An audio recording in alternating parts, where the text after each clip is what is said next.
Hi, everyone. Welcome to our final summer rewind episode.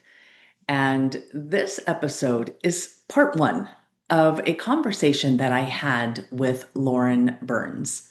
She is the host of the Redeemed podcast, and I discovered her as a member of, surprise, surprise, another Facebook group. And this is one of those stories that you have to hear it straight from the person who lived it, or maybe soon to be read it as she is working on a book about this incredible story of her life. It's that incredible. You have to hear it or read it the way she tells it. And it is so emotional. It is so raw. It is so real. I teared up multiple times during the episode. And if you watch this on YouTube or the original one on YouTube, you will see me wiping the tears away. And it's incredible. It's sad and it's happy and it's just wonderfully miraculous. And God's hand is in every part of it.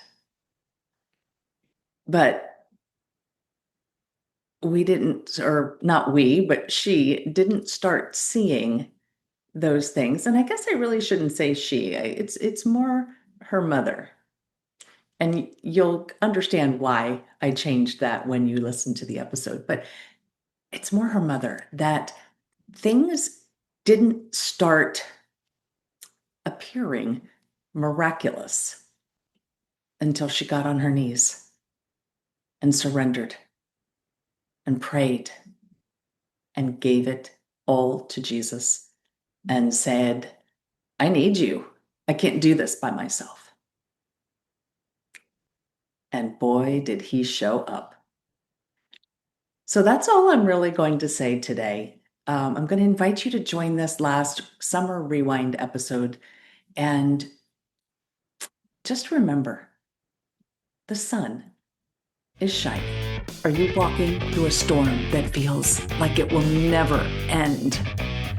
Do you wonder if life's storms have stolen the beauty from your life for good? You're in the right place. My name is Heather, and like you, I've been through a storm or two and wondered if life would ever be beautiful again.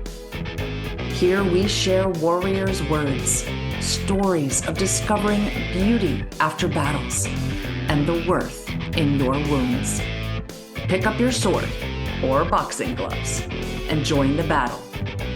Your words are powerful, my friends. Make them warrior words. Welcome back to the Warrior Words podcast. Lauren's story is truly incredible. But first, let me share a little bit more about her. Lauren Burns is the host of the Redeemed podcast.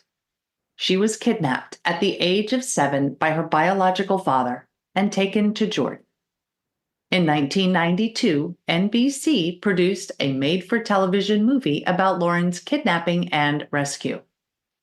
Lauren's journey of forgiveness and healing is an empowering one.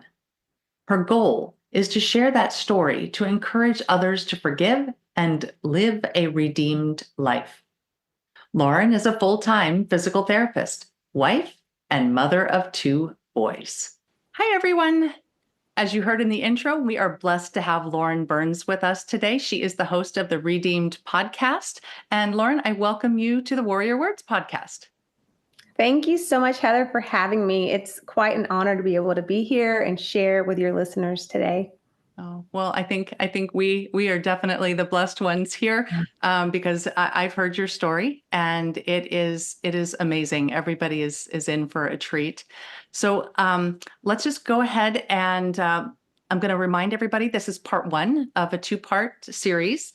And today we're going to start with Lauren's childhood and the just incredibly blessed story that didn't start out so well. So, Lauren, if you could take it away and let us know about how your childhood got started. Yes, and I love that introduction because you're right. It didn't start out that great. Heather, like you said, my childhood began. My parents met in Dallas, Texas. My mom was from Florida. She knew God at a young age. She was a Christian and moved to Dallas. She wanted to do something new on her own around the age of 19. And my father is from Jordan, a small town by the name of Jerash, Jordan. Jordan is near Israel, if you don't know where that is, and he was raised Muslim. And my parents met working, putting themselves through college. And, when you're 19, you're not really thinking about, does this guy have the same beliefs as me? And at the time, Yeah. my father wasn't really practicing his beliefs. And my mom was like, oh, he's handsome and he's into me and, all the feelings. So they were dating, they fell in love, and they got married. And they didn't really have much family. The I don't know how many of your listeners know what this is like, but sometimes your friends are closer to your family. Many times we live in places where all we have is our friends, and that was my mom. My mom's best friends are Beverly and Rick Lambert. And if you recognize that last name, Miranda Lambert is the famous country singer songwriter. But before she was even born, my mom was really good friends with Bev and Rick. And Rick was a Dallas police officer. And he quit the police department I think he said after 16 years of working, and opened private investigation company with his wife. And they called it Lambert and Lambert. So my parents were married for 4 years, and my mom became pregnant, and my dad was so excited. He couldn't wait to be a father. He was so happy. He told my mom that he needed to go to Jordan because his dad was sick and he needed to go home and be with his dad. And so my mom didn't think anything about it. She was like, sure, no problem. Right. So he left. But weeks turned into months, and months turned into 3 months that he was gone. Wow. So during this time, there wasn't a lot of communication between the two of them. My mom was working, and she actually worked for Miranda's grandmother.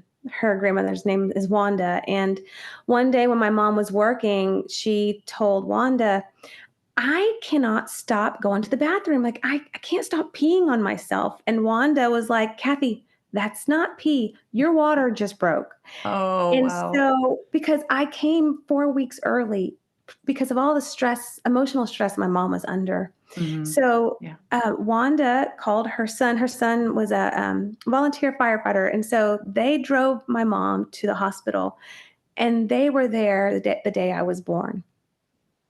My dad came back, and you can only imagine the fear that my mom was going through, having a child on her own for the first time mom, all those emotions and all those hormones. And my dad comes back and he looks different. He's dressed in the traditional Arabic clothing. He is praying. He's getting his prayer rug out. Didn't matter where he was. And he was praying. He was going to the mosque. And my mom was like, what happened? I didn't know if you were even going to come back. I thought you had abandoned me. And he said, well, I went to Jordan to make a home for us. Oh. And my mom was like, what are you talking about? We never talked about moving. And he said, well, I found a job and I found a home. I have everything taken care of. He wanted my name to be Arabic. He had all these plans in his head, but never told her. So by the time I was 6 weeks old, my mom was in the process of filing for divorce. Things changed quickly in her life. But God always provides. Yes, it does. Wanda had a friend by the name of Joyce, and she became like an Aunt Joyce. I called her Aunt Joyce. She's another mom in my life. For the parents listening, we need a village of people to help raise our kids, right? Well, God was bringing that village alongside into my life.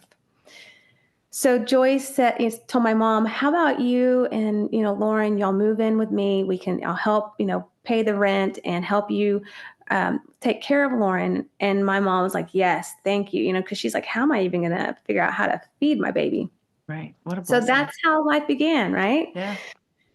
And I was the typical, divorced kid. I was going between my dad's house every other weekend. My mom had full custody of me, and I I loved going to my dad's house. I call it like the Disney dad. He would take me to the movies. I'd go hang out with him at his restaurant. We had a fantastic relationship. He was very loving, very kind. He eventually remarried to a woman that was also, her family's from the Middle East, but she was raised in the United States, and they had children of their own. Mhm. So I loved going to their house. I was a big sister. I had a little brother and a little sister, and um, things were good. Anytime my dad wanted to see me, my mom said sure. If my mom needed extra help, he would help. And so everything was good until I turned 7 years old. My birthday's in September. October that year, Halloween weekend, my dad asked my mom if I could stay with him one extra night so I could go trick or treating. And I was so excited. I was like, yes, I want to go trick or treating with my siblings. I had a cheerleading outfit. I always wanted to be a cheerleader. I'm not athletic at all. That was my chance. So I had, it was a blue and yellow cheerleading outfit. My mom put my hair in pigtails. I had bright red lipstick, and I get my little pink suitcase. It was the ones that said going to grandma's on the front. And I had it packed, and my dad came to get me. And I get in his car, and it's just the two of us. And so I'm like, hey, where's my stepmom? Where's my siblings? And he was like, well, I have a big surprise for you. And I was like, yeah, we're going trick or treating. And he was like, well, no, we're going to the airport. And I'm like, what do you mean the airport? My mom said we were going trick or treating. I Mhm. have my outfit. And he was like, well, Lauren, didn't you always want to go to Jordan and meet your family that you've never met? They're so excited to meet you. I'm going to take you on a big airplane. And I was like, well, mom never told me about this. She didn't say that I was doing this. Does she know? Is it okay? Well, I began to ask all the questions. And I've always been a people pleaser, even when I was little. Right. Um, the more questions I asked, the more my dad became angry and annoyed. Mhm. And all kids know when to be quiet. So eventually I stopped asking the questions because he just got more and more and more upset. So while we're headed to the airport, and that day, that Monday, if you're a single parent, you know how hard it is to leave in the middle of your workday to go have lunch with your child. It's hard enough as if you've got two parents, but it just doesn't really happen. Mhm. But God, it's like God knew that that things that were about to happen in our life. That Monday, my mom decided to go to have lunch with me and surprise me at school.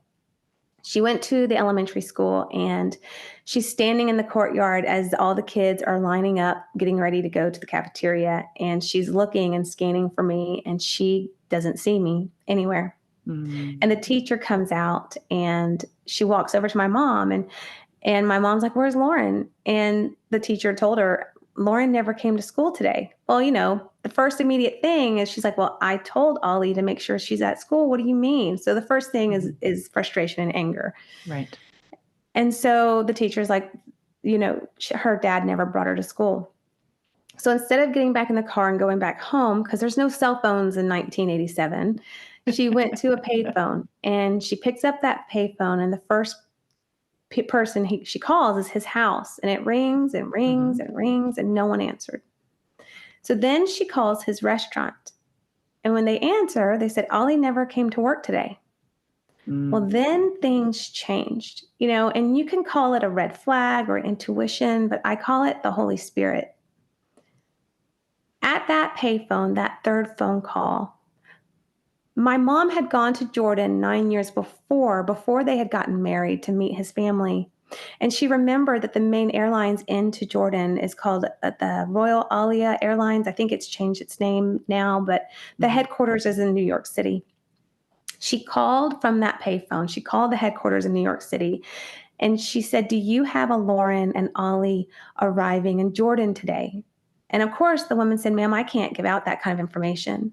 Right. And then she changed her voice. Then she was like, please, I think my ex husband has taken my daughter. Will you please help me? So the woman said, hold on one moment. And she came back online and she said, yes, I have a Lauren and Ollie arriving in Amman, Jordan this evening.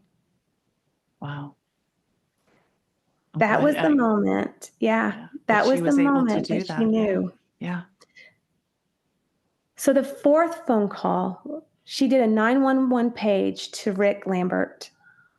And Rick and Beverly happened to be working together in the Dallas County Courthouse that day, which hardly ever happened. And Rick gets the page and he goes and gets the phone and he told Beverly, he's like, something's wrong. Kathy's calling me 911. So he calls her back at that payphone. And my mom begins to tell Rick, Ollie's taken Lauren. I don't know what to do. And Rick said, we're going to meet you at the townhouse. So they get in their car and they're driving like 90, 100 miles an hour to the townhouse. My mom goes, and that's where everything begins to unfold. My mom starts trying to get a hold of my stepmother. What had happened, my stepmother was pregnant with her third child at this time. Okay. My dad had sent my stepmom and his children away to go visit her family outside of Texas a week before all of this happened because he was planning all of this and he didn't want her to know what he was doing. Hmm. And then she begins calling. And Heather, when I started writing this book, I remembered my mom had given me a box, like a moving box. And Mhm. on the outside was labeled Jordan with all the newspaper clippings, the articles, the journals, the pictures, everything about my kidnapping. And she had given it to me when I was like 25, I think, when I was moving out of the house. And Mhm. I just took that box and I put it in the garage. Not a good place to put your things, but that's what I did because, if you've gone through trauma, you want to put it all in a box and you want to put it Yes. away and you don't want to open it. No. And that's why No. it was in a box because people ask me, why? Why now? Because God knew I was ready now to share my story and to dig through that box because it's not easy to look at the past. No. So so my mom was calling and calling and calling. And before she started making these phone calls, Rick said, Kathy, you need to go to Radio Shack and you need to get a recording device and put on the phone. So every time you make a phone call, we can go back and listen to try to get hints of where Lauren might be. Or if we call the police or if we call the State Department and they tell us, what to do, we can go back and listen because her emotions were all over the place. You can't Right. remember everything coming in. Right. Exactly. Well, in the box at the bottom is a Ziploc bag full of cassette tapes. I Wow. pulled that out because, again, I told you, I'm like, God, how am I supposed to share this story? How am I supposed to know? I was 7. How can I remember it all, right? I ordered a cassette tape player 9 months ago from Amazon because I don't have a cassette tape player. No, I My don't think kids many of never. us do. No, my kids were like, what is that thing? And it had to be pink, by the way. I had to buy a pink one. And then I was like, please, Jesus, let these cassette tapes work because they've been in a garage. So thank God every single one worked. Uh, I've listened to those tapes of my mom, and it is really, really hard to listen to. It's very emotional. Yeah. I've listened to my mom begging for anyone to talk to her, and everyone's speaking Arabic, and she's saying, please, someone that speaks English, please, can I talk to Ollie? Can I talk to Lauren? Please, why did he do this? I won't be mad at him. Just bring her home. And all they're saying is, Ollie's not here. Lauren's not here. No English, no English. Call after call after call. And then Rick is contacting all his friends and contacts in the police department. And they're like, there's nothing we can do. This is out of the United States, out of our jurisdiction. And he's Right. trying to call the State Department. Every phone call is, I'm sorry, I can't help you. I'm sorry, I can't help you. We hear these stories. Many times the kids never come back, over and over and over again. So my mom's not eating. She's not sleeping. You can imagine the emotions she's going through. Yeah. And Rick and Beverly had actually, they stopped working during this time. They moved into my mom's townhouse with Miranda, and they were with her day and night. But one day Beverly was out and she called my mom. And to me, I think that's even a God thing because I have this phone call on a cassette tape, and I've actually been able to listen to it, and I share it in my podcast. But Beverly calls my mom, and she says, Kathy, you have got to get away from the emotion and the stress, and you've got to get away from all the chaos, and you've got to go be with God. And my mom just breaks down and she's crying. She's like, yes, you're right. You're right. And she's like, Beverly, will you pray over Lauren? Pray that she's safe. Pray that God protects her wherever she is. And so Beverly begins to pray on the phone over me and praying that God give my mom guidance. And then Beverly said, I read a book, and in that book, it talks about how fasting brings you the closest to God. And my mom just said, yes, I need to go. I need to fast. I need to pray. And Beverly said, you need to get away and just spend time with Jesus. And my mom said, and these cigarettes, because my mom had smoked for a long time. But at this point, she was like smoking 2 cigarettes at a time all day long, just so stressed out, you know? And for the person listening, like, it's not that cigarettes are the devil, you know, I'm not saying that. But for my mom, her idol, the thing she was running to was her cigarettes, you know? Right. And so my mom said, yes, Beverly, you're right. I need to get away. And Beverly said, don't worry, I will stay at the townhouse, because they had to continue to answer the phones. One, they didn't want my dad to be alerted that anything was going on. And if I happened to call, if my dad happened to call, they wanted to be there to answer. And so she's like, I'll take care of everything here.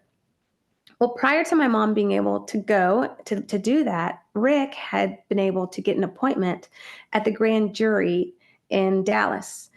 Through his connections, he was able to get a quick appointment, because it could take a long time to be able to, you know, make that happen. So he told her, Kathy, I have arranged for you to go to the grand jury, but this is just to try to get a warrant out for Ollie's arrest. So if he happens to try to come back into the United States, maybe to see his wife and children, then they can capture him, and maybe that way we can get to Lauren. But that's probably all that's going to happen with this meeting. So he drives her to the courthouse that day. She stands before the grand jury and she tells her story of me being taken.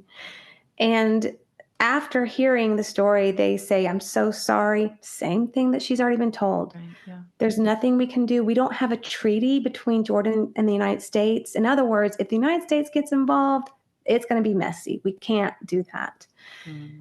So then she just sort of drops her composure and she's like, can I be real with you right now? It's not fair. It's not fair that we spend billions of dollars in foreign aid every year, and you're telling me that you can do nothing to help me get my child back. Well, everyone sitting on that jury was shaking their head like, you're right. It's not. And then one man stood up, and his name is Al Zapanta. Al is a really big deal in the military world. He has a lot of awards, and a lot of people know his name. He's done a lot in the political world. He's in his 80s, and he's still working.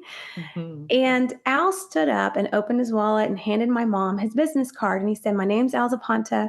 If you're not happy with what the State Department does for you, give me a call. Well, if you know what it's like to feel so defeated, and like, you know, the devil's just got that hold on you. You can't get excited or happy because everything has been bad for so long. So she put that card in her pocket and she didn't think much about it. Rick drove her back to the townhouse, and Beverly was like, well, how did it go? And she was like, they can't do anything for me. So my mom grabbed her Bible, grabbed her bag, and she looked at Bev and she said, I don't know where I'm going. I don't know how long I'm going to be gone. And Beverly said, don't worry, Kathy, I've got it under control here. She got in her car and she headed to Fort Worth, Texas, and she found a little motel room, checked herself in, and there she was there for 3 days and 3 nights. Got on her knees, fasted and prayed, begging God, you have to help me. I'm at the end of myself. I don't know what to do. And during that time, God gave her a Bible verse, Daniel 10:12. Do not be afraid, Daniel. Since the first day you set your mind to gain understanding, to humble yourself before God, your words were heard. You see, God was saying, I see you, Kathy. I see you. You've stopped the chaos and you've come to me in this little motel room. You've humbled yourself like this is too big. I can't do this. I need you. And then God began to speak to her and said, you need to let go of your cigarettes because that's your idol that you're running to. And you need to let go of any place of bitterness and unforgiveness in your heart because we know the Bible says the prayers of the righteous, God honors those prayers. And that unforgiveness and that hard heart, it's almost like it blocks those prayers, to Jesus. Yeah. So my mom was like wrestling with God. I call it wrestling with God on the floor of that motel room. And she said, okay, I lay these cigarettes down. I won't smoke again if you bring Lauren back to me. And she began to just sort of confessing those areas of anger and unforgiveness. She left that motel room and she went back to the townhouse. And when she walked in, Beverly said, you don't look the same. My mom actually got her oil changed. She paid some bills. She was like a normal human being. And she had this glow about her. And she told Beverly, God's going to bring Lauren back. He told me. Wow. After that is when everything changed. Nothing in my story happened until my mom was on her knees with God. She remembered that card, she pulled it out, and she called Al. Al begins to tell my mom, and a lot of this I couldn't tell you until I started this podcast because I've talked to these men. I've learned so much in the last 3 months. So I'm telling you guys, if God's calling you to do something and it sounds crazy, pray about it and do it. And do Because it. Yes. you never know what's going to happen. So my mom calls Al, and Al tells my mom 1 week before he was in that grand jury where my mom was, he was in Washington, D.C., having lunch with a man by the name of Everett Alvarez. Everett Alvarez is very well known in the military world. I'm pretty sure they talk about him when you go through training. He was one of the first POWs, very high up ranking. Al and Everett were having lunch, and Everett was telling Al, just casual conversation, about this group of men in North Carolina, and they had formed a company called CTU. And the men were ex-military, and their mission, what they were wanting to do was to go into the Middle East and rescue people that had been captured. You can't tell me that's not God. No. Why was Al in that jury room that day with my mom? So my mom quickly said, yes, put me in contact with those men. And Al's like, wait a minute, it's going to cost a lot of money. And they have not done a mission before. And if it goes south, if they get captured, we can't help you. This is not a military deal, right? This is not military sanctioned. My mom said, I don't care. I will pay for them to come to Dallas. Call them. So during these days and weeks of trying to research and figure out answers, my mom was also, with the help of Rick and Beverly, she was collecting all the photos she had from when she had gone to Jordan those years before. And I have all of these. She had binders, like 3-ring binders of all of my dad's family members. I think my dad has 12 siblings. Oh, wow. All of their names, what they look like, what they did for their career, their mannerisms. She had drawn by memory what the house looked like. And then she had gotten maps of Jerash and of Amman and all the surrounding areas. So when she met the men that day and had that meeting, she walked in with all those binders. And she sat down. And to hear these men talk about my mom, they're like, she was so composed. I mean, she was in her young 30s at this point, right? She was so composed and, yes, emotional and so ready. She laid all of the information at our hands and was like, I need you to help me go get my daughter. Well, they spent, I think, a few hours thinking it over. I'm like, yes, we'll do it. But it's going to take a lot of money just to pull it off, not even including paying them. Right. And we don't know. We may not be successful, and this is going to be dangerous. And she said, I don't care, whatever it takes. So once they agreed, my mom's job was to go to Washington, D.C., because you sort of have to have a passport to bring someone back home, So how do you get a passport for a kid when the kid's not with you? So my mom went to Washington, D.C. She thought she was going to be there a few days. It turned into more like a week and a half. And everything was very challenging trying to get those passports.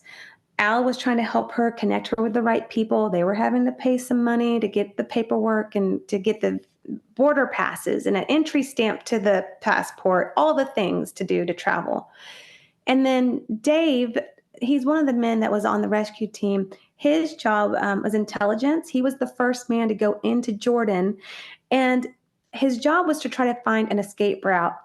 And in the interview, he goes into detail of explaining the different routes that he was looking at and why some of them would not work, which blew my mind, like the intricacies of it all.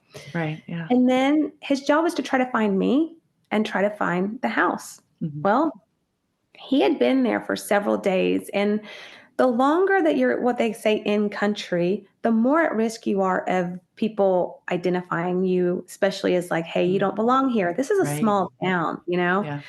And he's in disguise, and he knew every day he was there, the risk was getting higher and higher. So Dawn and JD came in to Jordan, and their job was to try to find me because Dave hadn't found me yet.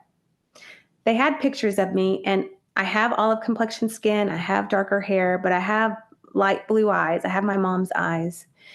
And so that was sort of the distinguishing feature to try to, identify me. And so one day, JD is standing out on the streets, and all of these men are Christians. They're all believers. And at this point, JD's praying, like, God, I've used all my skills. I don't know what to do. You got to help me find her. And Dawn was standing a few feet away from him. And a school bus pulls up, and right where JD was standing, and he said, I don't remember this, but he said, I turned and I looked straight out through my window, locking eyes with him. And he sort of yelled at Dawn. He's like, Dawn. And he runs over to Dawn. He's like, I saw her. And Dawn's like, what is going on? He's like, I saw Lauren.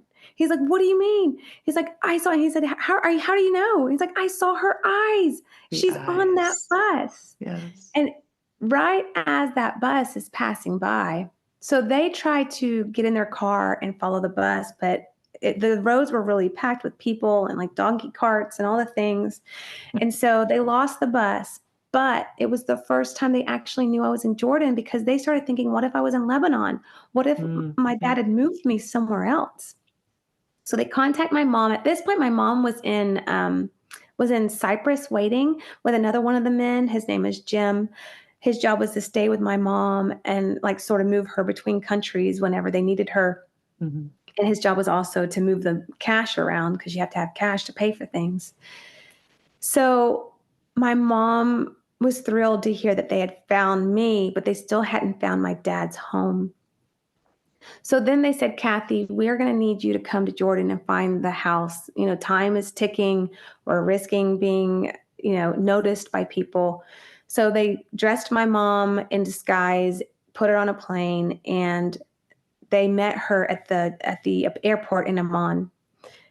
And Dawn and JD drove my mom into Jerash.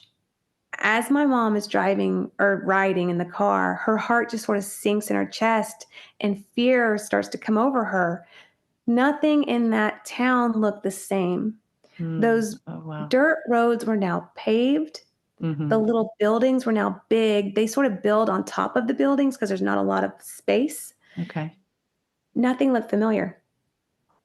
My mom got down in the floorboard and sort of buried her head down in her hands, and she began to pray out loud, crying out loud. And Don was driving, and he had to just do whatever my mom said because they didn't know what else to do. This was like a last hope thing, right? Right. My mom said it's like the Holy Spirit was just showing her where she had walked so many years before. And she began to remember the road and the turning and the up and the down in the hills. And she began to just say, go straight, turn left, turn right.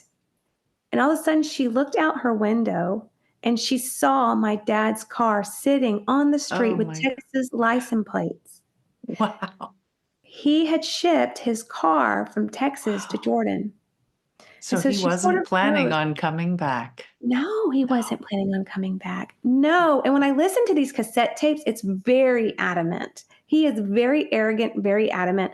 Well, maybe someday when Lauren's older and things are calmer, you can come visit.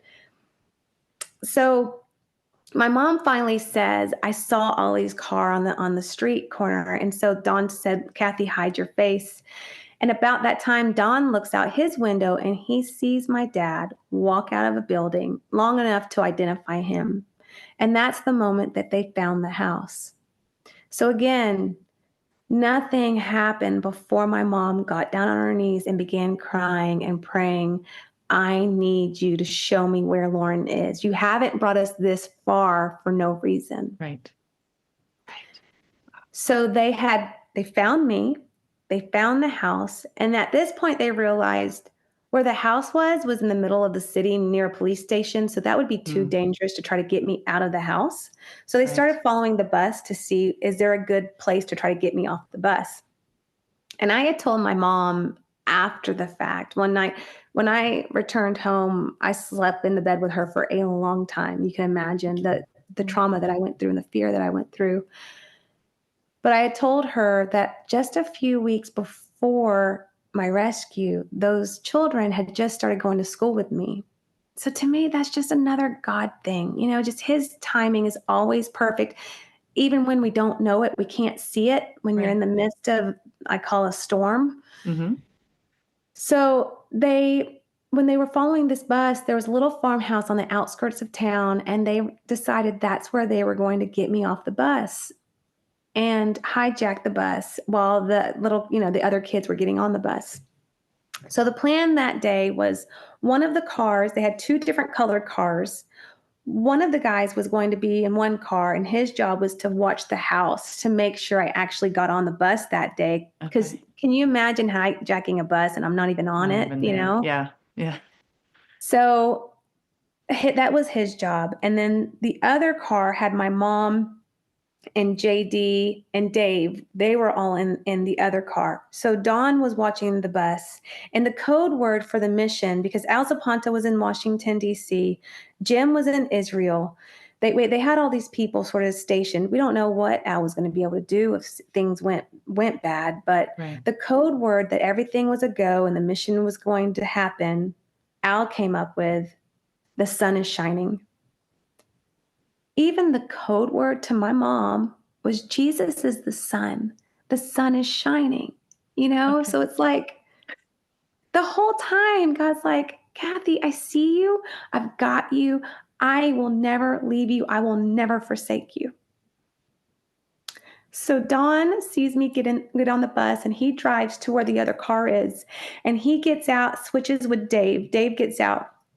And he said, Lauren got on the bus. So Dawn drives my mom and JD towards the bus as the bus is parked and they block the bus in. Dawn gets out and goes to the driver's side and he's distracting the driver. JD goes to the passenger side, like the accordion style doors, and Mm-hmm. he's sort of Yeah. breaking through the door. My mom, they're all in disguise. And there's a lot of things I have forgotten about my story, but this memory is vivid. I will never forget. My mom came over to my window and I'm sitting on the bus and she taps on my window and, her hair is covered Mm-hmm. and she's looking at me and she's motioning to me.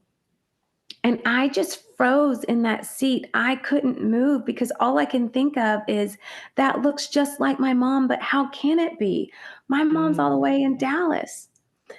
I think at this point, I already figured I wasn't going to see her again. I was going to school, I was learning Arabic, and I just froze.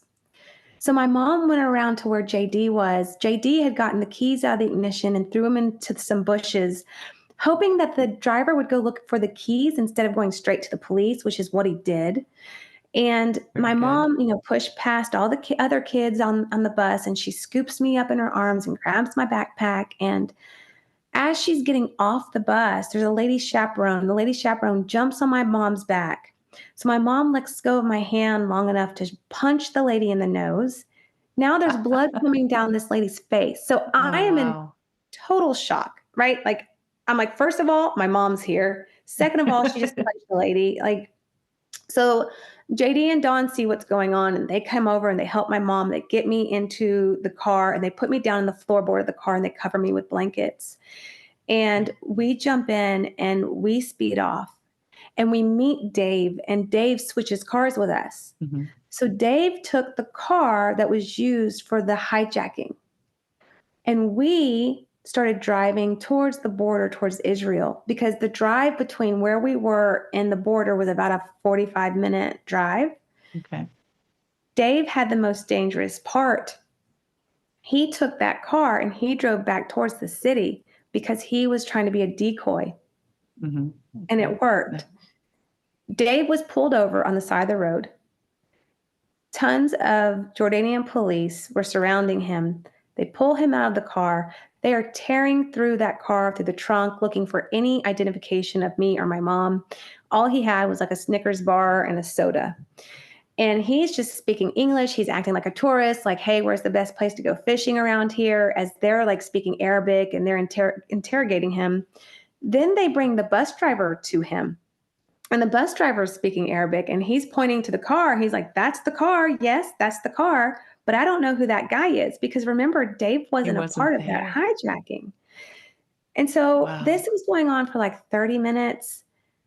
And then all of a sudden, my mom had made reservations for us to fly home out of Jordan that day in hopes that it would be another decoy, that they would be looking for us at the airport. Mm-hmm.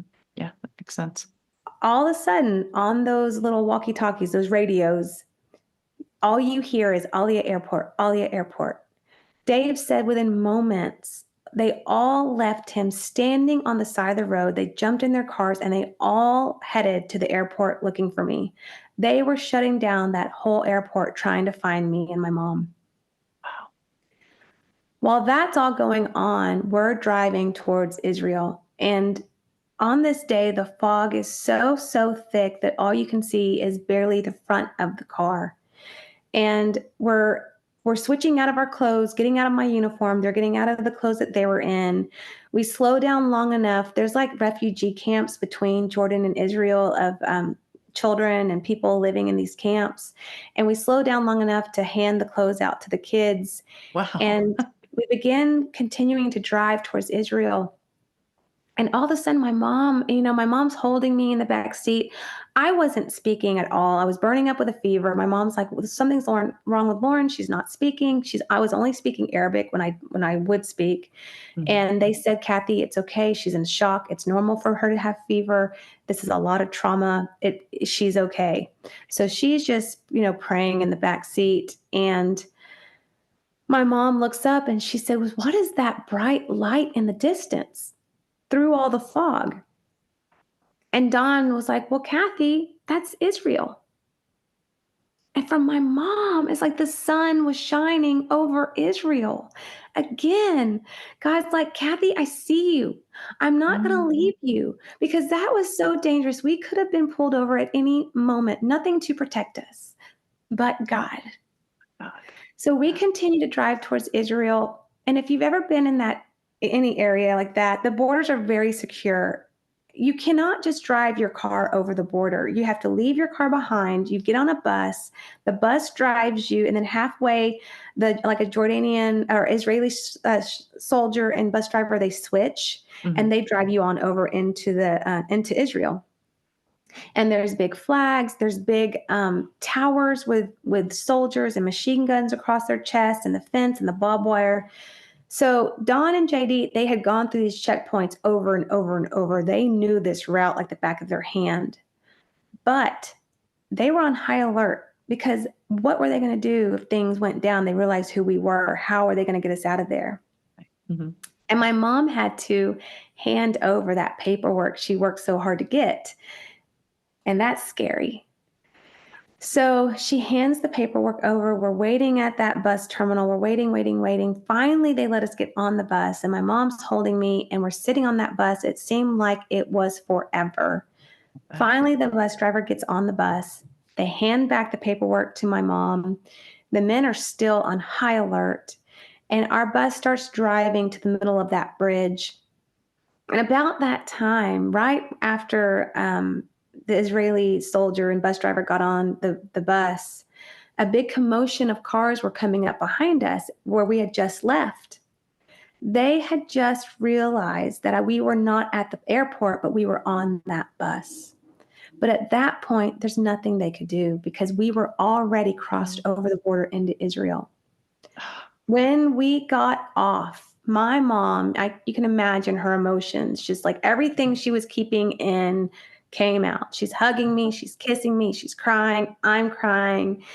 And there's women that are standing there waiting on the Israeli side, and they go over to JD, and JD is this big, handsome military guy, and they go over and they're like, "Excuse me, sir, but what's going on? Is that woman okay? Is that little girl okay? What is happening?" And JD turns, and he's got tears going down his face, and he said, "You see that little girl? She's been gone for 3 months. And we just brought her back. We just rescued her out of Jordan. And this is the first time she's able to reunite with her mom." And the women begin to jump up and down and they're singing, "Praise you, Jesus. Hallelujah. We've come to the Holy Land and we have seen a miracle." And they began to pray over us. God was with us the whole time. But nothing happened in my story until my mom prayed and she put her eyes on God instead of her circumstance and her situation. And that's why I'm here today sharing. I can't keep that story to myself. No. It doesn't matter what you've been through, right? You don't have to have a child kidnapped. You Right. could go through a divorce or an illness or a sickness or a loss or a child that has gone down the wrong path and you feel overwhelmed with fear and shame, but God's like, I've got you, no matter what the situation is.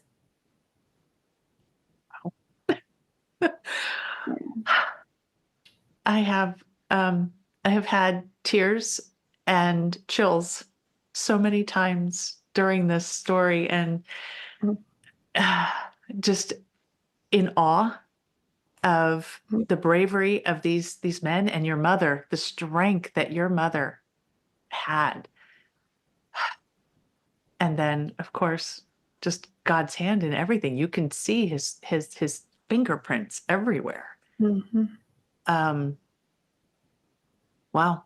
I think Mhm. this person who's supposed to be talking for a living doesn't know exactly what to say. But Heather, you're But right. I mean, you say it so well. The bravery of my mom. Yes, God. But I mean, I spoke at church the other day. I'm like, faith over fear. mhm, What if my mom let fear guide her? And it's hard to tell this story because there's a lot of parents and a lot of people that have fought and prayed and had faith, right? And the situation didn't turn out the way that they wanted. You know, Trying to overcome cancer and the person still lost that battle. Not everything is going to be, one of my friends said, tied up like a pretty red ribbon, like my yeah. story is. And I mean, I dealt with a lot of trauma after the fact, but thank God my mom didn't let fear guide her as a single Yes. mom thinking, "Oh, well, this is too big for me." Thank God she had Beverly in her life to point her back to Jesus. We all need that. I always share, as iron sharpens iron, so does one man sharpen another. That scripture in the Bible Mhm, is yeah. so true. You need your village, you need your people, the right people to point you in the right direction. Um, and even talking to the men, and when you hear them share their story in the interviews, they will say there's so many things that could have gone wrong and should have gone wrong, Mhm. but God, Yeah. you know, Yeah.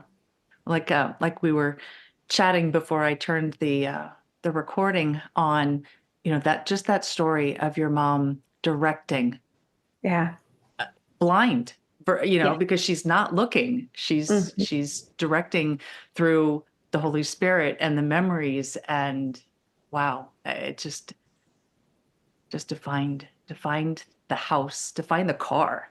I mean, that right there is confirmation that he was never intending to bring you back for any reason.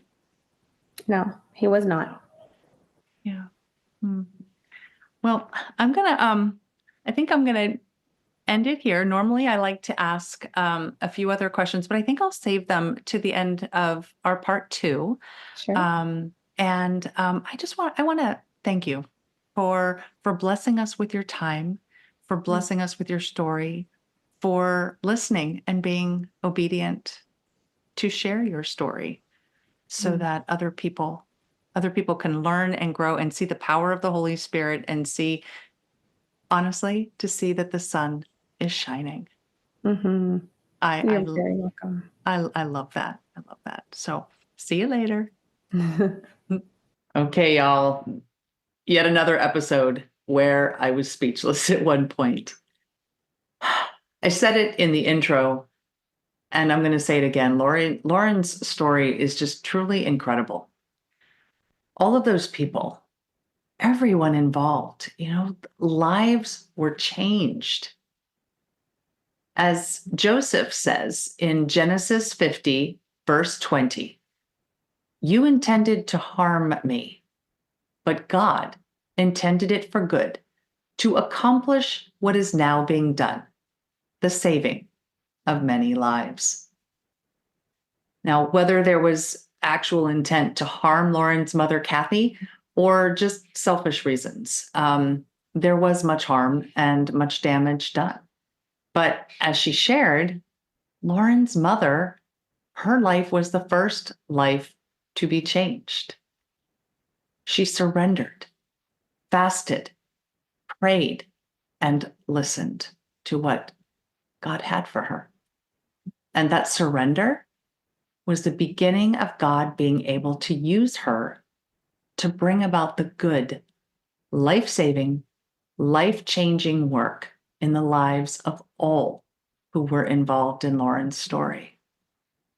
Now, I love that Lauren, knowing that she is the center of this story, removes herself from being the focal point. She humbly acknowledges that this is a God-centered story, and so many others play pivotal roles in this story.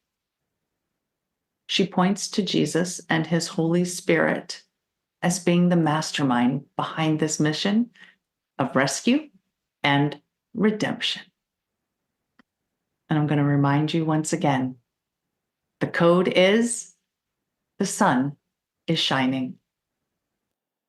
Where is the sun shining in your life today? Something to think about this week. Until we meet again, armor up, fight the good fight, seek beauty, and make your words warrior words. God bless.